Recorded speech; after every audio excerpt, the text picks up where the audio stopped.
Therapy Geeks, a podcast by Luke McGibbon and Louise Taylor.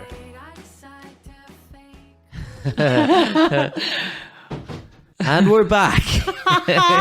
Hello. Hello. Therapy Geeks. Therapy Geeks. Well, I feel like it's our duty to tell people that we actually did just record a podcast. Oh, and jeez, don't. it was brilliant. It was awesome. It was fantastic. And since you're never going to hear it, I It feel didn't like record. we're free to decorate it as much as possible. Oh, there was a gun. There was our guest was an actual dinosaur. So that podcast died. Only one microphone was working. So we weird. went for it. Like, we really did. I feel like it's part of the natural life cycle of any podcast. There's always at least one episode where they go, "We just recorded something and it didn't fucking record." So episode 2. I don't know. Well, 2.5. yeah. So here we are, and we're not going to duplicate what we just did. No, We're going to talk about something else, aren't we? Well, it might sound quite rehearsed.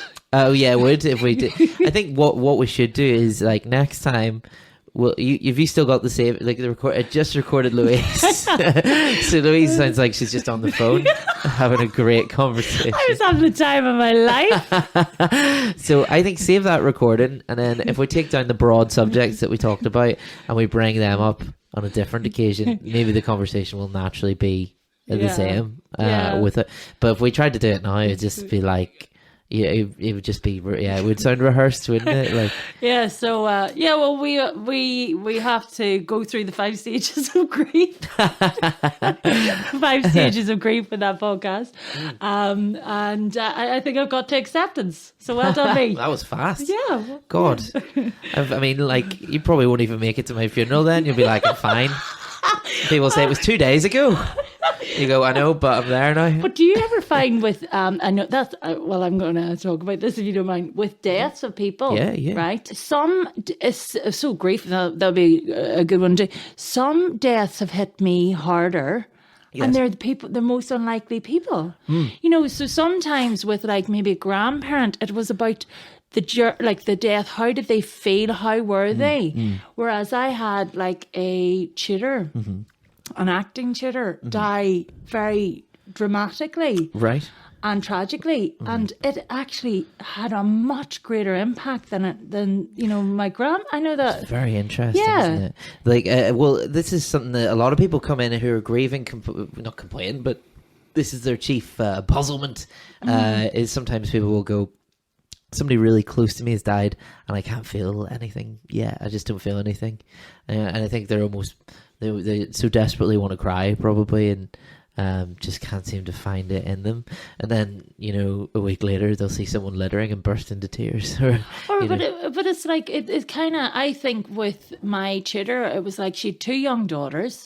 She was an incredible personality. She was so much life, so much left to do, and it was just so like.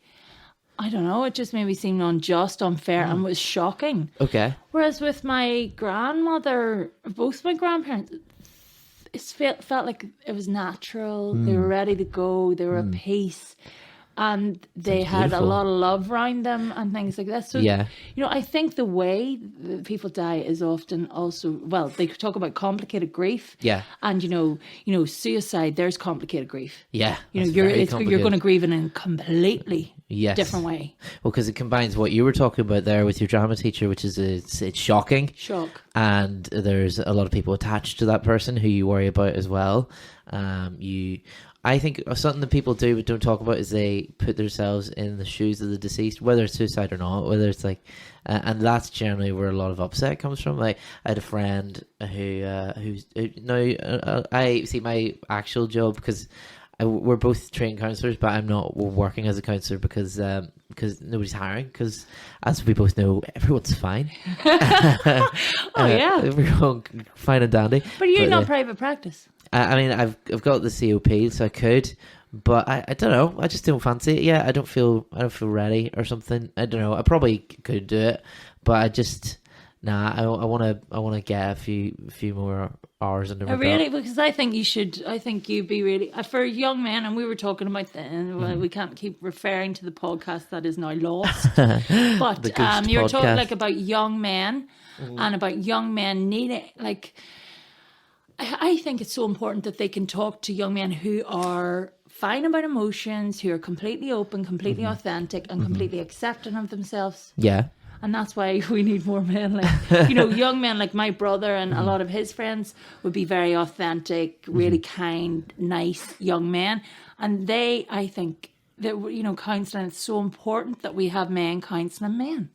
Yeah, sure, I think so. And, the funny thing about it is one of the chief voices against that always seems to be male clients. Oh, really? Well, so many male clients say, well, I'd like to speak to a woman. And that's because of the stereotype of the... And women being emotional? Right. And whenever there's this thing that some people call pre-transference, which is like, what do you expect therapy to be? And a lot of, when you picture a male therapist, a lot of people picture an old man in wearing tweed with like a notebook who's not really looking at you. Your traditional Freudian psychoanalyst, maybe. Yeah. Which, and not that there's anything wrong with that, but I think it's if anyone has a single expectation of what therapy is going to be, in the long run, it's going to be damaging to the world, because people go, well, I don't want to chat to this old dude, and it's, they're actually saying no to this very young, handsome man called Lee. So it's, I think expectation is the enemy of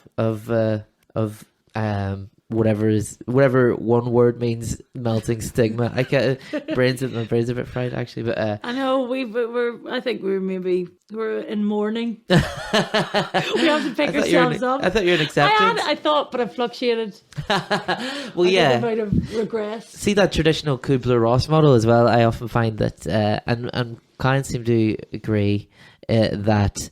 There's some merit to the Kubler-Ross stages of grief, but that it's not in order. It's too simplistic. It's a lot of them are too simplistic. Yeah, sometimes you're accepting, and then sometimes you're bargaining, and sometimes you're angry, and sometimes you're denying, and you flip back and forth, and it's not necessarily you go from one to the other, and it's very tidy. It seems too tidy to fit the human experience, which is rarely tidy. And people are complex, and they should be used to help, to support.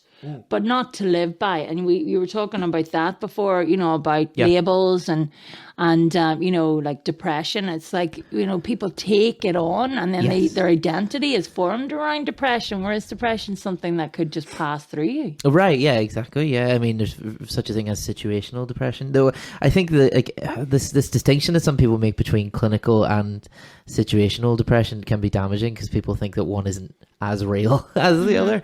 Like they go, oh well, if I'm not being given medication for it, it's not real or something, which is frankly ridiculous. If you feel bad, you feel bad. Yeah. And whether that reason is because you stubbed your toe, or because your entire family's been killed, or it was simply a chemical imbalance in your brain, like you still feel that. Absolutely. I always say that, because so many clients will be like, you're going to think I'm mad, you're going to think I'm really stupid, but this has really affected me. Yeah, and that's the barrier, is they think that it's stupid, and they think I'm going to go, I was just speaking to somebody who's a heroin addict or whatever.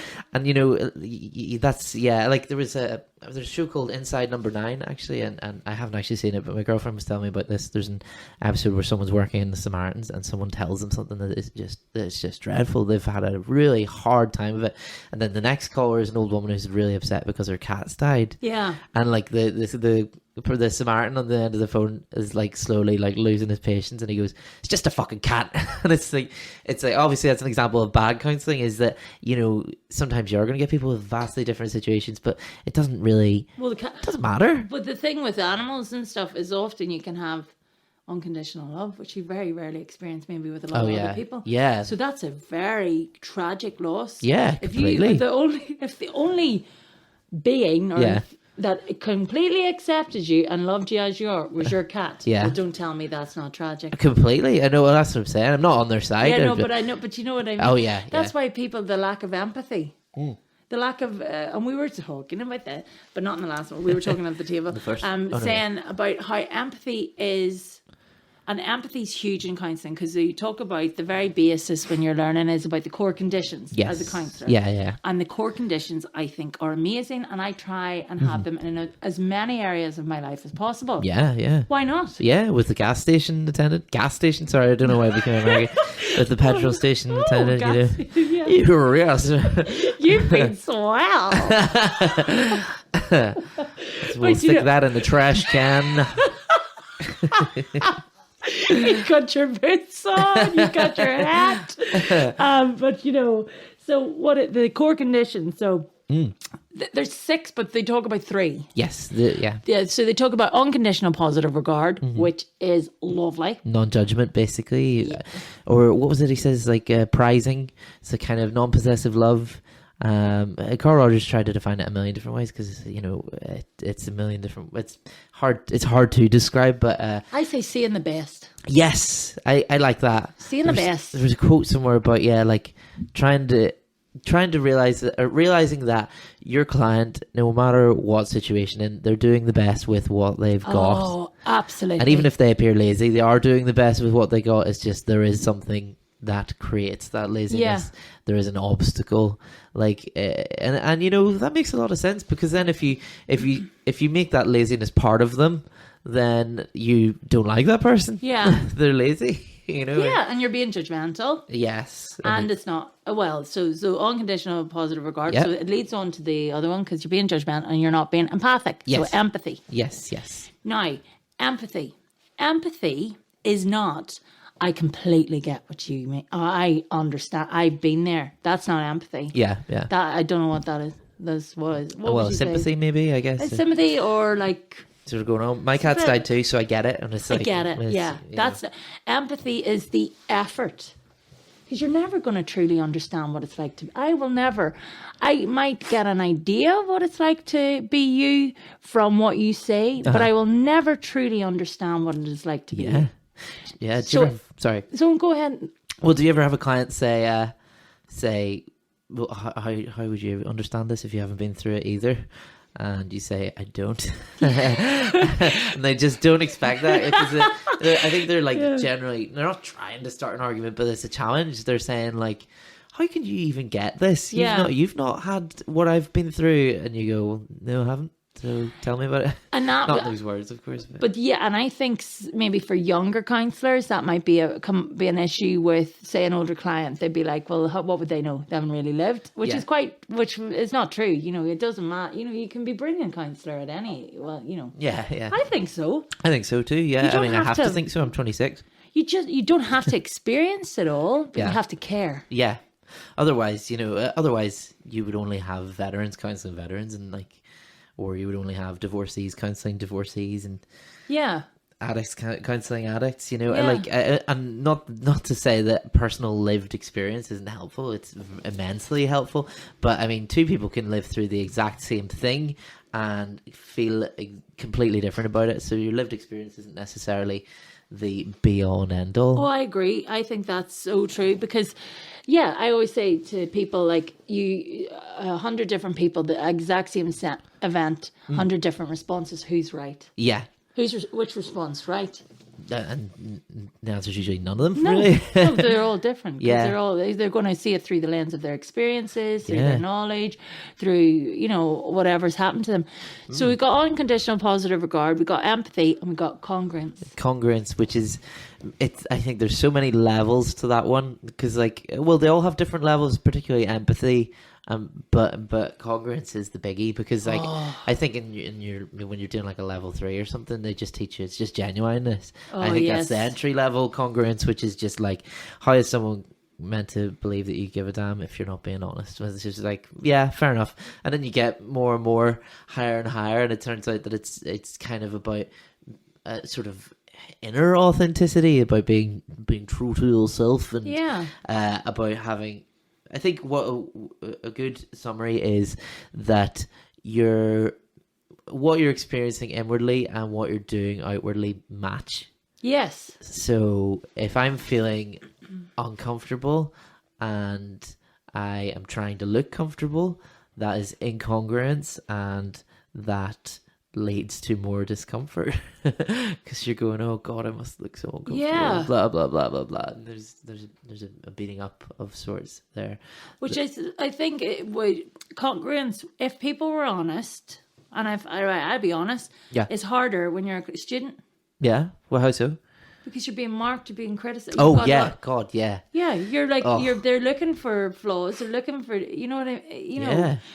So you're like, and the theory's so new, and you're sitting there, and you're thinking, am I doing this right? What's that? You know. So when you're in training, it is more difficult because they talk about like consciously competent and all that. Yes. Learning new skills. So it's very difficult to be completely congruent when you're learning. Yeah. You don't really know what you're doing. Yeah. Well, yeah, unless you say, I don't know what I'm doing, I guess. Well, whenever I was a student, I was like, I'm a student. Yeah. You know, I was very, very, very open. And if there was something and they asked me something, I was like, can I check that with my supervisor? Yeah. I'm not sure. You know, but I'm completely fine saying I'm not sure. I don't know. Yeah. Do you ever when you find yourself say something that is assertive but not aggressive, or you find yourself suddenly say something that's actually very articulate and very honest and raw, that amazing feeling? It's quite incredible, I suppose. Yeah, but then that would be the thing with which I love with private practice, because the way a lot of my clients come through social media or friends of friends, so they know exactly what I'm like. There's no, they're like, what are you like? Bit mad, but lovely. That's your tagline there. You know, they're like, yeah, she's, because a lot of it come from people who've been to my workshops or been, so it's a lot of work. So therefore, it's completely authentic. Yeah. I can be, because that it's like, and I would be, you know, if I get a few from Counselling Directory. But I would be quite open on Counselling Directory too, and I would be open with the blog, musings, so they know who they're getting.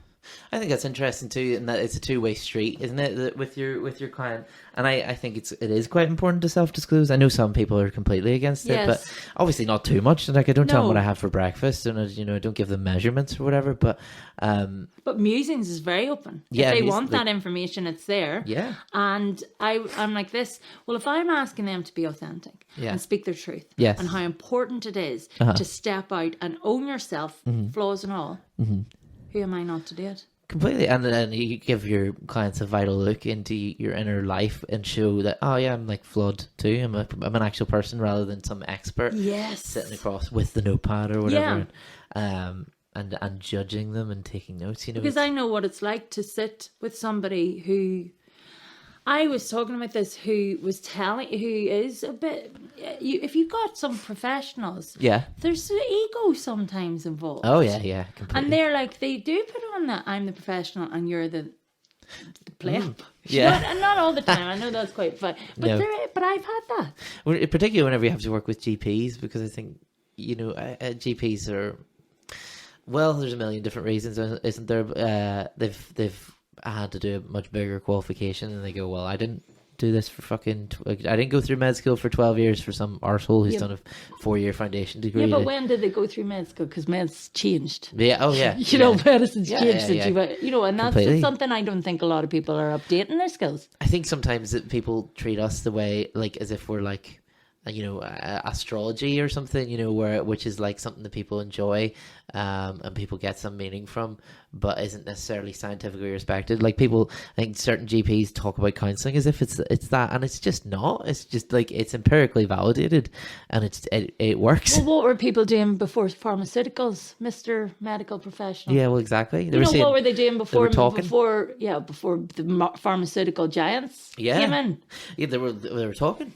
And there was philosophers, which actually, I think of philosophers a lot because they're kind of like prehistoric therapists in a way. Oh, yes. Like, and oftentimes you find that a lot of modern therapies have their roots in certain philosophers. So definitely. CBT is really rooted in Stoic thinking and Epictetus and all that. But person-centered, Carl Rogers, like we were talking about. Empathy and things like that. Like he was influenced by a fellow called Heidegger, who I'll admit already that I don't know too much about, but his philosophy was called Phenomenology, which is basically that everyone experiences everything in their own completely different phenomenon. It was like, every experience for one person is completely different to another. And, Carl Rogers thought that to step into someone else's experience was an exchange truths with them. Like, it's quite a deep concept, isn't it? The exchange of truths is healing. I love it, because the thing is, what it took for a long time on mine was like, I had to try and understand why I felt differently to a lot of people. And what I learned was high sensitivity, right?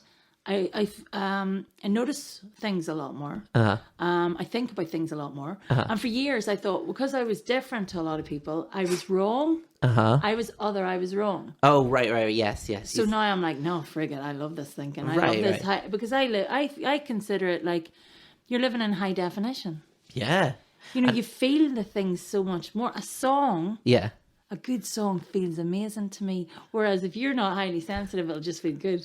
And you step into your own experience in a more practical way, and it becomes sort of real. Yeah. Which, like, if you ever work with like maybe a husband and wife who are arguing as well, I think it's so funny that both sides often think that you can win an argument with somebody who you're meant to love. Yeah, but that's a big thing here, I think, with competition. Yeah. And with cognitive distortion. Yeah. Why, if you're right, people can't have conflict.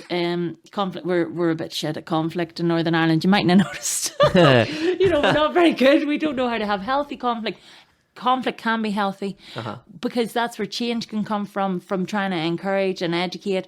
But people don't know how to do it because it's a win-lose. Right? If I'm to win, you need to lose.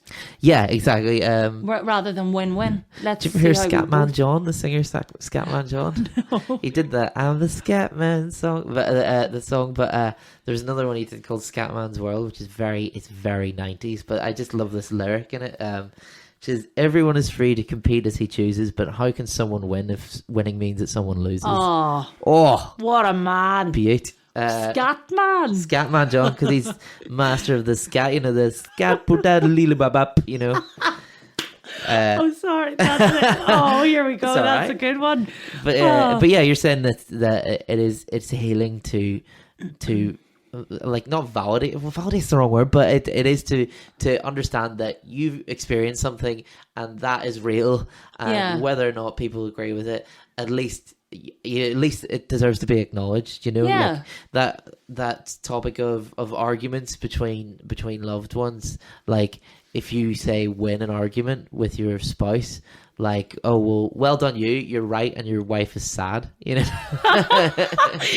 your wife's devastated, but you won. All right, big man, that's great, Yeah. Whereas the actual win is if you step into their experience and say, I think that's wrong, but I understand that you feel that way. Yeah. And I think, I'm not going to punish you for feeling like that, whether or not it's correct, and then working towards a solution from there. Imagine if you brought the 3 conditions into every conflict you're in. Oh, well, Carl Rogers tried, though. I suppose he came here. Do you know he came here?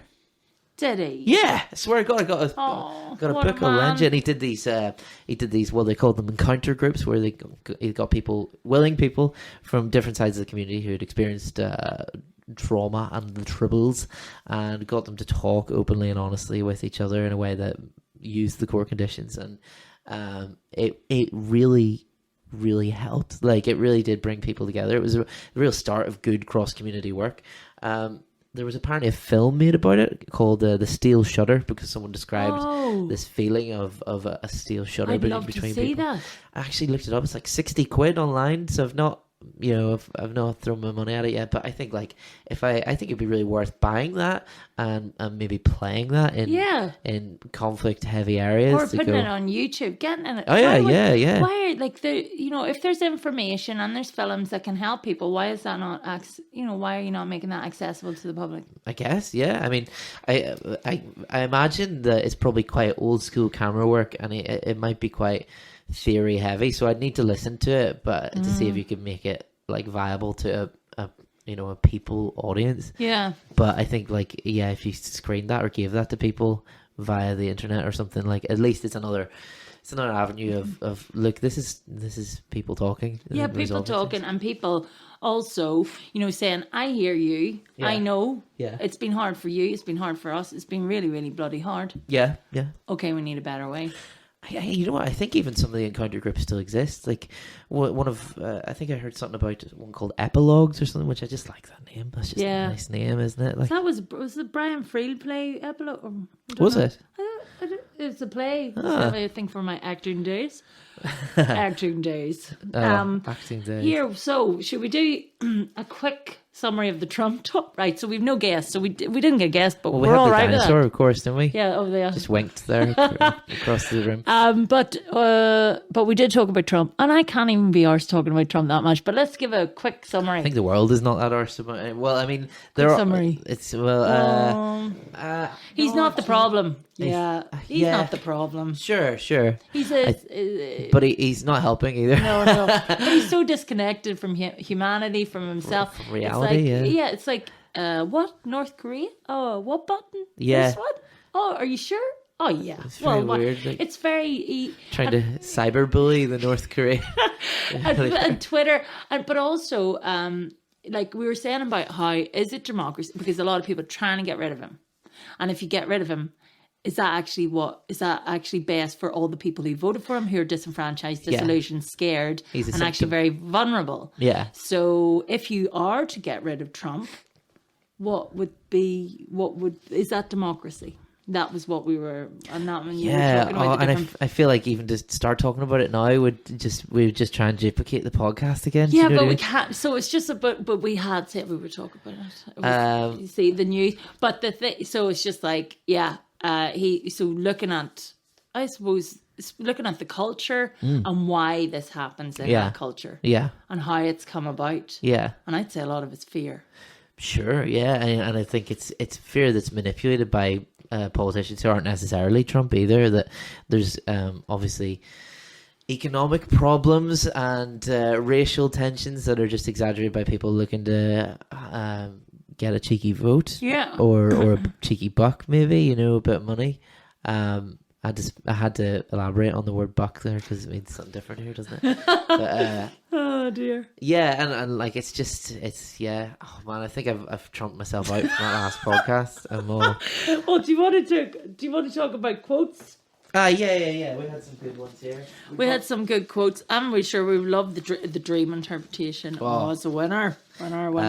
We've got a good one here from Jung that you printed out for me here. This is a good one. Okay, well, hang on a second. Let me just... Yeah, okay. To forgive an insult, that I love my enemy in the name of Christ. All these are undoubtedly great virtues. What I do unto the least of my brethren, that I do unto Christ. This is about the shadow. It's about acknowledging evilness within ourselves. So he says, but what if I should discover that the least among them all, the poorest of all the beggars, the most impudent of all the offenders, the very enemy himself, that these are within me, and that I myself stand in need of the alms of my own kindness, that I myself am the enemy who must be loved. What then? As a rule, the Christian's attitude is then reversed. There is no longer any question of love or long-suffering. We say to the brother within us, come, and condemn and rage against ourselves. We hide it from the world. We refuse to admit ever having met this least among the lowly in ourselves.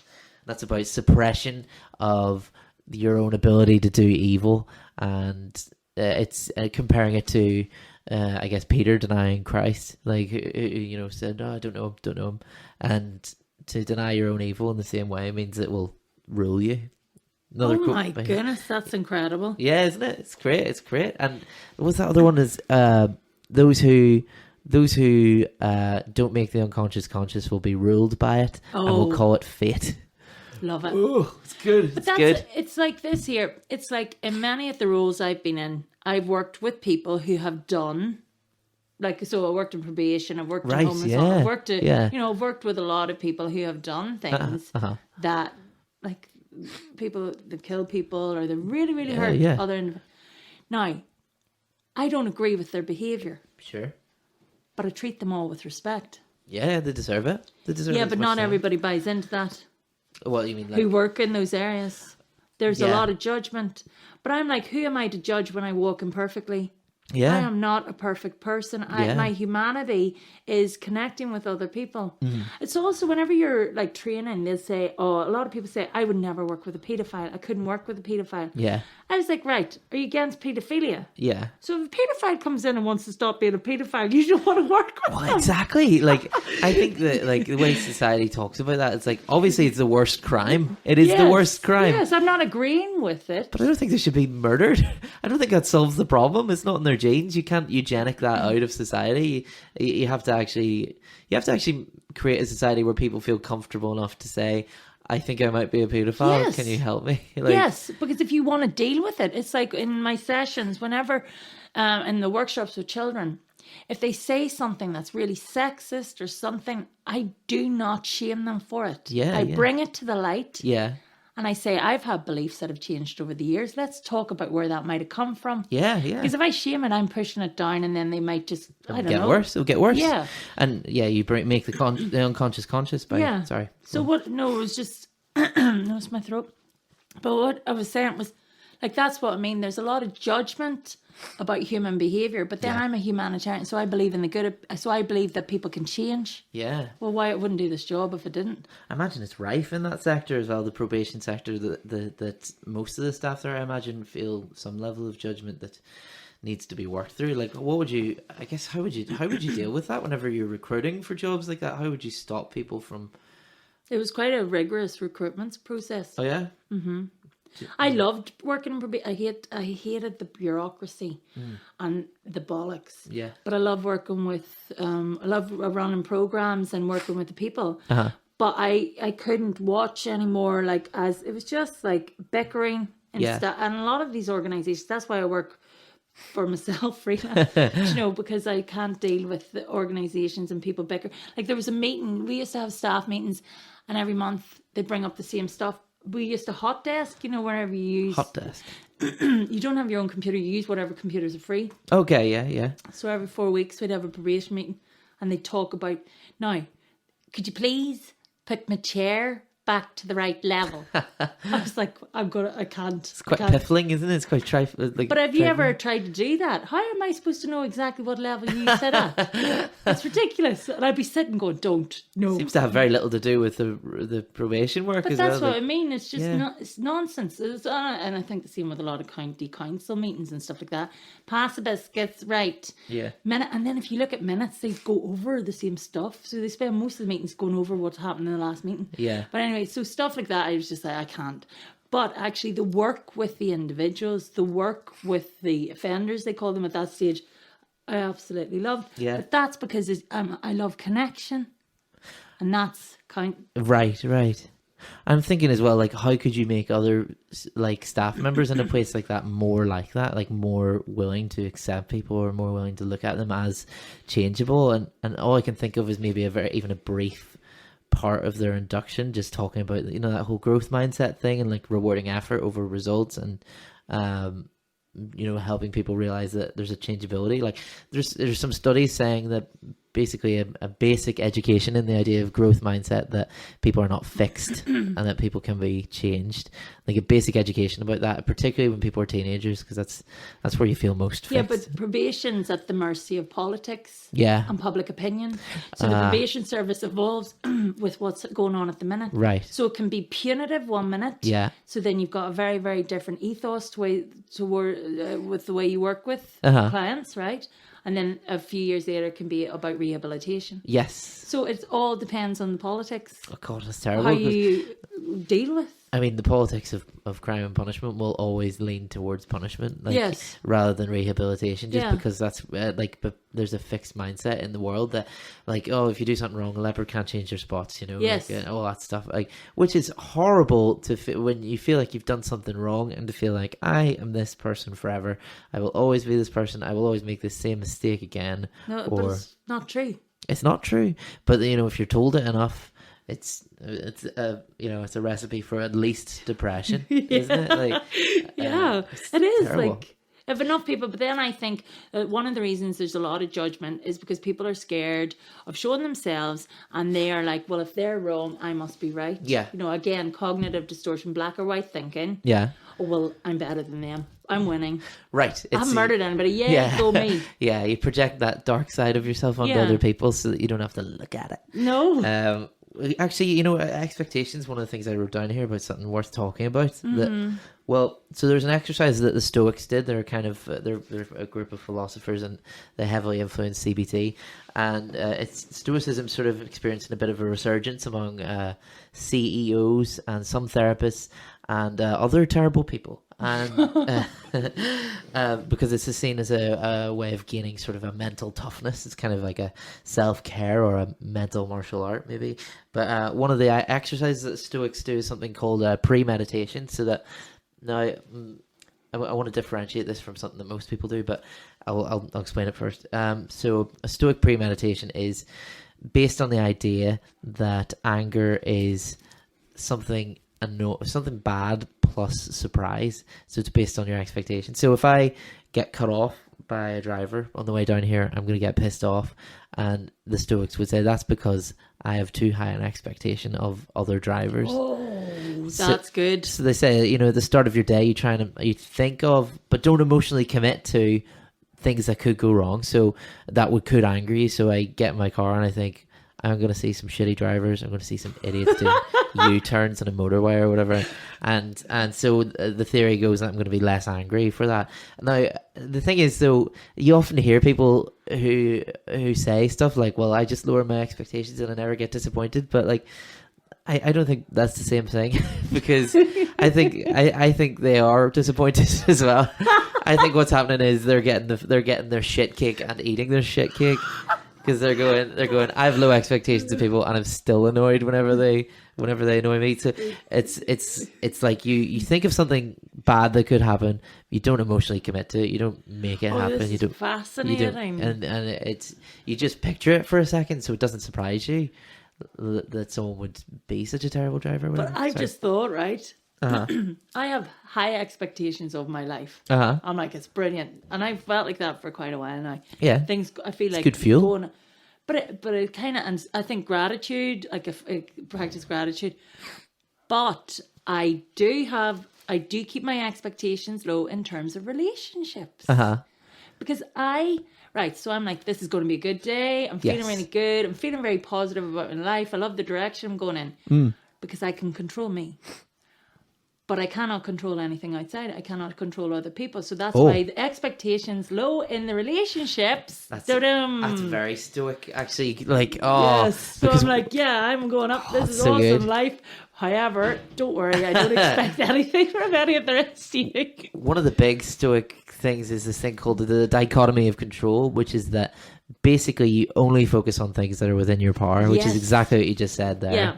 Like for example, a few years ago I was in a car crash actually, and there was other people in the car at the time, and I got out of the car and the other driver was like yelling at me, but I was too busy trying to make sure that the people in the back seat of the car were all right, and that I was focusing on something that was within my control and effective, which is making sure people are safe, rather than doing what he was doing, which is focusing on something that's not really within my control. He was looking to blame or go mad, or just to release his like shock, anger, fear-based. All he had control over was blame, because he couldn't shout away that car crash. No. And blame wasn't that efficient at that moment. No. So.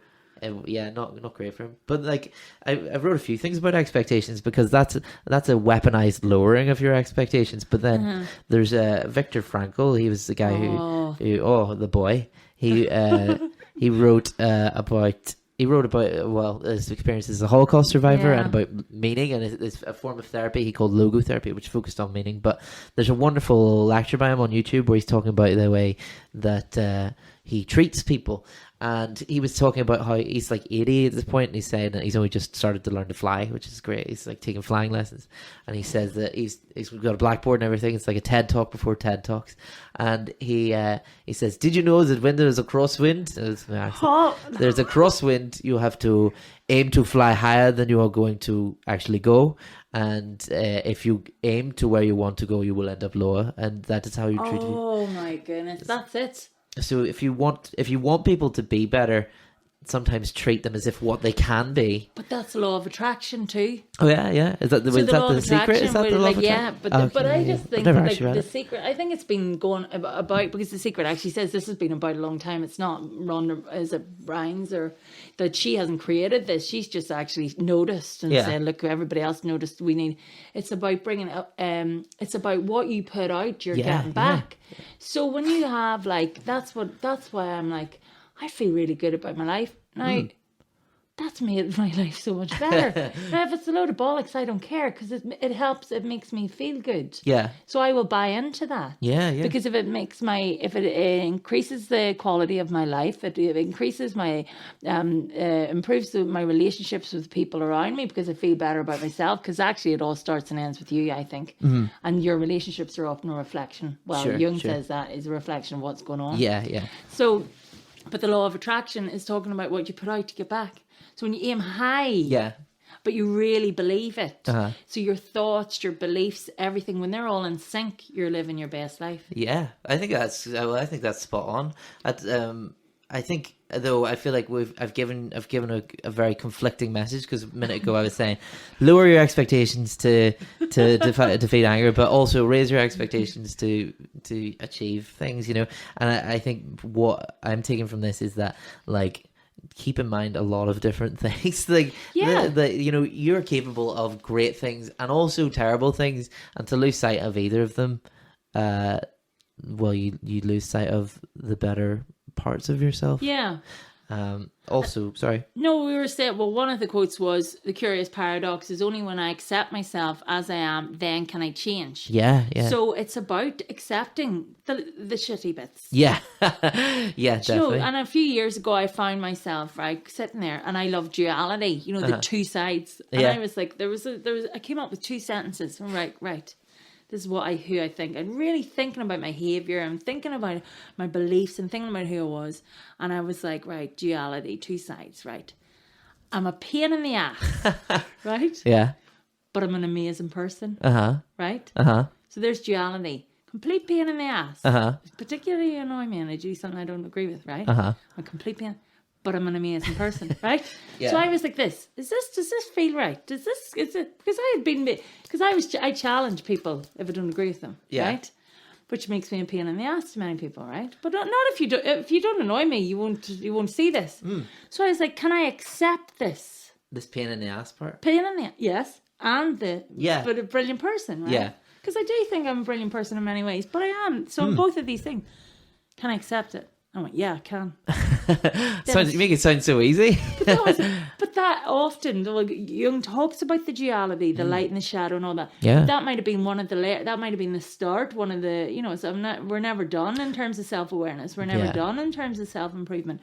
But that was a bit of a turning point for me because it was ownership of the darker, the less pleasant aspects of my person, which are there, but they only come out generally in times where that you've hit an injustice, integrity or something like that. Then I'll be like, oh no, no. Here she comes. Aggression is usually one of the things that is in the shadow, isn't it? Like, I can't remember if we've talked about it in this one of the Forgotten podcast, but that it's the shadow isn't necessarily dark side, but opposite sides of everything that you are. To say that you're a nice person, if you're a nice person, there's a bad person that isn't gone; it's just pushed down. Yes. And if it's pushed down, it'll pop up when you least need it, and it will rule you. And you will call it fate, blah blah blah. So it's you know, all Jungian, not all, but a lot of Jungian psychology is about this alchemy of trying to combine and integrate these two opposite sides of yourself, make you into this whole person. And I picked up the quote sheet there whenever you were talking about that because you were talking about this duality, you know. Yes. The meeting of two personalities is like the contact of two chemical substances. If there is any reaction, both are transformed. Oof. Do you think that's got some truth to it? That there is like a... Well, if it's Jung. Yeah. He is... But let's not idolize him. Oh, you know, he was a person. Yeah, but he was such a person. Yeah. He owned it all. He did. That's why I hold him up in such high regard, because he was so embracing the imperfections. I have some mixed feelings about him because he did cheat on his wife a lot. with other therapists. No, but if you talk right, this is interesting. Emma Young. Did she know? Yes, but because it's all in the Wounded Healer of the Soul. She actually was very, very. She said, right, because he was very spiritual. So he's talking about souls. He was talking about, and also marriage could be described as an institution. It's another institution that's forced on people. Well, it's kind of, we've come up. It's man-made. Yeah. So we've made it up. Aye. But I like it. It's nice. Yeah. It's all right. I'll buy into that one. Yeah. Well, actually, Steph and I talked about getting divorced because we love each other so much, because we're so against the way they're treating marriage in this country. Right. Oh, yeah. Do you know what I mean? As a what the hell? You're not letting people who love each other get married. Yeah. That's against marriage. That's not marriage. Like a form of protest. Yeah, as a form of protest, but we can't be arseholes. I like the vigor of it, but I also don't think it's that effective either. No. So there's a lot of people in America who divorce whenever they hear that gay marriage gets through and it's allowed, and the world just sort of shrugs and goes, fine, fucking do it. I was just like, Steph came bouncing in. Steph, should we get divorced? He's like, oh Jesus. But he was actually. Emma Young actually wrote about how important his mistress was in his life, and the part that she played was completely different to the part that she had a very loving relationship with her husband, but the mistress played a different role, and she actually, and I doubt it was very, very smooth. No, rarely but is. She did write about I wasn't sure how aware she was of it. That she played, and she did. For him, it was a different relationship. I just like to think of him because so he's talking about accepting both sides of yourself and integrating them, and I think that whenever we idolize someone and think that they're brilliant and can do no wrong, we're kind of doing the opposite of that. We're like at funerals, I always like to, is awful, but if I'm at a funeral, maybe for a friend, I think of not just the things I loved about them, but also the things that fucking wound me up about them. Yeah. Like a friend of mine died a few years ago, and I just remember you try to write things out for yourself, and I wrote just how often she pissed me off. She just really, really wound me up, but I loved her for it, as well. It's just my best friends. But I suppose what that is, that's just being human. You're not, and I do find it a bit weird, if people are really, really abusive and put their families through absolute hell, and nobody can say what they were like as a person. And I do find it odd that you can't say things that happen. You can't speak ill of the dead. Yeah. Come on now. Yeah. You can say there's certain you can't speak ill of the dead. You just speak truth about the dead. Yeah. You can speak about your experiences of the dead. You can be clients can be very angry at people who are dead, and they must be able to feel that anger. That's so true. Yeah, a lot of grief work is often just going. Trying to get them to feel okay about being pissed off. Yeah, about being angry at something that happened or things because it's unresolved. But then people are telling them that their emotions are wrong. They're just emotions. But I suppose why I idolize Jung would be because he's just helped me so much. And I just think everything he said, I just think the theories and what he did for therapy is brilliant. But also, I'm all about radical self-love. Yeah. So I'm the client. Yeah, so it's love yourself, love yourself, and then it all spills over. Yeah. What do you think of that? Your cup runneth over. I like it. I don't see anything wrong with that, or I don't disagree with it. But it's not something we were taught. We weren't taught that. No, definitely weren't. No, I mean you get a day on Jung, don't you? In the foundation. We got collective consciousness. You get the basics, but then that would be something that I think is very important. For the work I do is about if the client doesn't feel good about themselves and like themselves, it's going to affect everything. Yeah, completely, and how they view others and just everything that they do. Yeah, and it really annoys me that they don't give him more time in any formal education, because I think it's just what grabbed me was first of all the shadow, which is that. And maybe it just appeals to people who feel like they've done something wrong or bad in their life, that you go oh, there's something to be gained from this time in which I was a terrible person, or this time that I crashed a car or whatever, things like that. So Well, I've got this one. This kind of buys into this Carl Rogers quote, right? Yeah. So the radical self-love, that would be, there's a lot of literature on radical self-love, but it would be in the spiritual. So it might be like Louise Hayes and Doreen Virtue and all those different ones. They would Louise be. Hay. So I think they do bounce off him, but they're doing it in a very, very more feminine way. Yeah. You know, they're embracing emotions a lot more. They're embracing femininity. But I think the feminine's rising, and a lot of, you know... Yeah, I think so. Feminine characteristics are being more respected now, thankfully. But here, this is the one that I like from Carl Rogers. I'm not perfect, but I'm enough. Oh, it's good, isn't it? Oh. That's the classic. Oh, yeah. One of his greatest hits. That's it. He hit it out of the ballpark there. Well, I know. That's you know, it's a shame that quotes like these aren't more tattoos. I've got Campaki No in my fit. Campaki No? Campaki No means it doesn't have to be perfect, just do it. Ah, that's pretty similar virtue there, isn't it? Yeah, it's because whenever I was living in Japan, I was doing a pottery class. I wrote a blog about it, Campaki No, permission to be a mess granted. And oh, lovely. Yeah, and it was like they were all able to produce these pieces of work that looked very similar to each other, and I couldn't duplicate. But you had permission. But she just went, Campaki No, just go for it. Campaki No. Oh, I love that. Ruizu-san, they used to call me. Ruizu-san. Campaki No, Ruizu-san. And then mine would just be all wobbly and bumpy and lumpy. When was that you lived in Japan? It's about 1999 to 2001. For me, all right, okay. Loved it. It was just for the crack, was it? I just fucking, why not? I did something called the JET program, where you're hired by the Japanese government at that stage, and my God, jeez, they paid us well. They treated us like royalty. Wow. So I came straight out of uni. I had my own flat, and travelled all around Asia, and treated like a queen. Sounds great. It was awesome. Where do I sign up? They've got rid of it now. I suppose they would, wouldn't they? Too good to be true. Oh dear. Fuck's sake.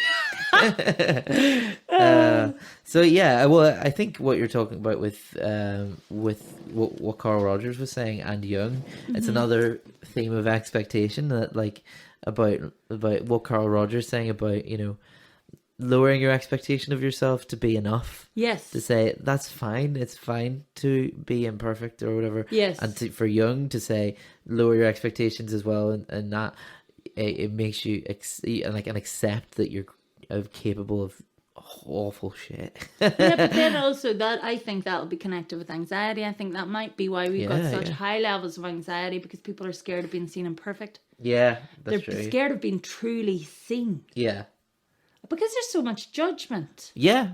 It's a society of judgment, isn't it? It's and I'm completely stumped as to how to poke at it, you know, other than individual work. No, I think being authentic. Yeah. You being your authentic self, that is the best thing you can do for anybody. Yeah, like even in on becoming a person there, there was in the chapter on congruence, he says your honesty invites honesty. Like your congruence begets congruence.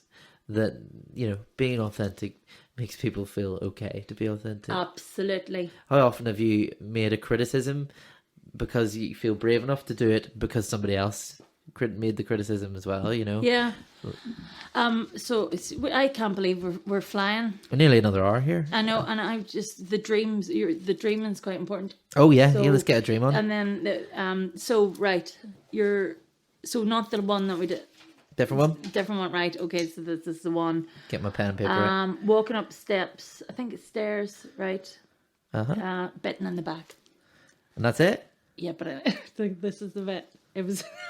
It was bitten. Okay, I'm going to be congruent. Go for it. It was in a sensual way. Oh, okay. It was like a sexy bite. I don't know. I didn't know who it was. Whoa. Okay. Right. But it was bitten in the back.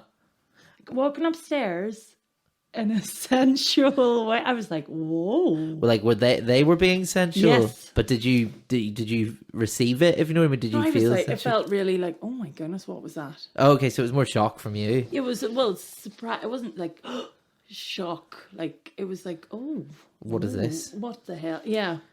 Okay, well that one's hard because there's a lot less to work with, isn't there? Well, see, when you said bitten in the back, the first thing that popped into my head was a snake, but like it was definitely a person, wasn't it? But I didn't say a snake doesn't really bite sexually. No, it was a person. Wow, that's weird. Going up some stairs. Well, I mean that could be about reaching a higher level of something, like going to a higher level of consciousness, because often locations can be representations of parts of the body or mind in dreams. So, for example, like a I guess the top floor of a building could be about the top of your head. Yeah. Or being somewhere down low could be about your feet for all we know. But so you're going up some stairs. Mm-hmm. So you're going up, and do you stop as well whenever he bites you? I say he, could be she. I thought it felt male. Felt male. Okay. So, I can't explain it, but it did feel male. So maybe it's about a masculine part of you trying to seduce you, stop you from reaching a higher level. Oh my! Or help you reach a higher level. I don't know. Love it. And the reaction is, what is this? So it's completely new to you. It surprised you. Mm-hmm. Does this make any? Yeah. Okay. I think that's all I got at the minute. Yeah, that's great though. Where were the steps or stairs? Is it a concrete location? No. It's just a feeling of moving upstairs. Right, okay. And then like, what the? What was the feeling you had when you woke up as well? It was just like... Jesus Christ, that was a bit weird. Oh, okay, so you almost disgust there? No, it was like, oh, jeepers. Yeah, right. Yeah, so it's still that what is this feeling? Like to be bit in the back, you'd think would be maybe slightly traumatic or something like that there, but it wasn't like that. Did they take a chunk out of you? No, it was like a sensual. Oh yeah, I guess it's just when you say it could have been traumatic, I thought, fucking hell. But you know what I mean, biting, like the bites. Yeah. Biting is one of the things that, for people who've been abused in relationships, one of the most traumatic ways to be physically abused. Yeah, that's true, biting. Biting. But, so that's why I think sometimes people think biting as a very, very traumatic event. And it's very, very painful. And also it's dangerous in terms of infection and things. But it wasn't like that. Yeah. And I guess sexuality and danger are always so linked, aren't they? That like human erogenous zones are generally places which are vulnerable, like your neck or your wrists or whatever. Oh, yeah. Places where there's some heavy blood, basically. Heavy veins is what I mean, like important veins, sorry. But that's true. Actually, now you say vulnerable, I did feel quite vulnerable. Oh, okay. Because it was in the back, I wasn't expecting, I was just walking up the stairs and then it got... Vulnerability, yeah, there was a vulnerability because I didn't know who it was. Right, okay. So it doesn't sound like it's necessarily a bad thing. No. But it makes you feel quite open, or it surprises you. Yes. And what was happening in your life at this time? It was like within reason, whatever you'd be willing to share with the podcast. I'm trying to think. Was it because we did the other one? We did. That was related to a situation. I think that's in terms of me I think my awareness about my consciousnness about things, my awareness of things is changing a lot. And I think that's, again, connected with recent events that are going on. Yeah. I guess, I don't know if I asked, could it be, the steps also be a spiritual thing? Because sometimes, yes. Sometimes steps can also be about going up to a higher level of consciousness is one thing, but what about going up to a higher level of, I don't know, experience or spirituality? Yes. If that's relevant. And I think that can be quite intimidating for me because I would reject religion. So I would have things about, I wouldn't be religious, I'd be spiritual. So sometimes the fear might be, what is this? I think definitely this is very similar to your last dream because it's about a part of you that's kind of looking for you to merge with it or integrate it. Yeah. Because before it was in the other dream it was aggression or confrontation part or a rebellious part of you. Yes. Whereas this one it's something that's distinctly masculine, maybe. Yeah. That could also be this confrontational thing. I'm not sure, but. Do you dream? Yeah, I do. I have them all. Do you want me to have a go? I have them all on my phone. No, I don't have them with me. I'll have a go sometime. I can't remember. Do you know what? Once we stop recording, I'll show you one. Yeah. I think there was one that's uninterpreted. There was one where what was it? No, it's gone. Sorry. I'll tell you after. Oh dear. I'll tell you after. So that's the second one. Aye, that's What do you think of that? Technically third. Well, third. Oh, we'll not talk about it. But you know what? This one's been a lot more Therapy. Yeah. Yeah, the other one was quite political. We were quite political. Very political. Louise was wearing a balaclava at one point. She wore two. She wore two of them. She couldn't see a thing. But it was good. It was good. I know. Long may it rest. R.I.P. Second podcast. And I really like Therapy Geeks. I just thought as soon as I listened to it, I was like, it's not therapy, it's Therapy Geeks. Yeah. We so love our area. Yeah. And also, I just enjoy doing it. I don't give a shit if anyone listens to it.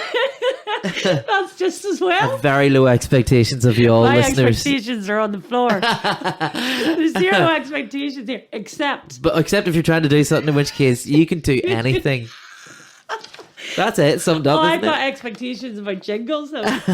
Oh yeah. Oh god. Well, I've expectations of me leaving. All right. Thank you very much. Therapy Geeks is over. Therapy Geeks. Therapy Geeks. I was trying to harmonise. Thanks for listening to Therapy Geeks. Find us on Spotify, iHeartRadio, Google Podcasts, Podcast Addict, Deezer, Listen Notes, Stitcher, Podcast Index, and Buzzsprout. Give us a like or a follow or a subscription, whatever your podcast app allows. Thanks for listening.